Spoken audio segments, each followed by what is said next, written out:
আসসালামু আলাইকুম, সবাই কেমন আছেন? তো বিশেষ করে আজকে ভিডিওটা করার উদ্দেশ্যটা হলো এটা যে আমাদের প্রতিবেশী ভারত এবং আমাদের প্রতিবেশী পাকিস্তান, তারা এই যে যুদ্ধের দামামা বাজাচ্ছে এবং যুদ্ধ বাজে, আমরা মনে করি সাধারণ মানুষ হিসেবে এটাই যে যুদ্ধ কোনো দেশকে ভালো কিছু দিতে পারে না। ঝগড়া বিবাদ কোনো দেশকে ভালো কিছু দিতে পারে না।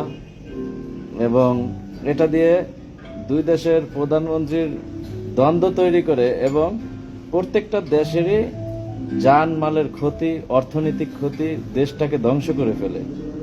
তাই আমরা আমাদের পক্ষ থেকে সাধারণ হিসেবে আমরা একটা কথাই বলতে চাচ্ছি, যেটা হচ্ছে আপনারা এই যুদ্ধে জড়ে এভাবে নিজেকে ধ্বংস করবেন না এবং দেশের সাধারণ জনগণকে ক্ষতি করবেন না। কারণ এই ক্ষতির প্রভাবটা দেশের প্রধানমন্ত্রীর হবে না, সাধারণ জনগণের হবে। কারণটা কি সেটাও বলি। আজকে 1 টাকার মাল 5 টাকা কিনে খেতে হবে সাধারণ জনগণের। সরকারের সমস্যা নেই, ভ্যাট ট্যাক্স বাড়িয়ে দিয়ে জনগণের উপরে চাপিয়ে দিবে। গোলা বারুদ কেনার জন্য টাকা জনগণ থেকেই আসবে, কিন্তু তারা খালি মাঝখানে বসে বসে বয়ান দিবে আর দেশের ক্ষতি করবে। এটা আমরা সাধারণ মানুষ হিসেবে চাই না। তো আমরা চাই দেশের উন্নতি হোক, ভালো হোক, কিন্তু যুদ্ধ চাই না কেউ। ওকে, আল্লাহ।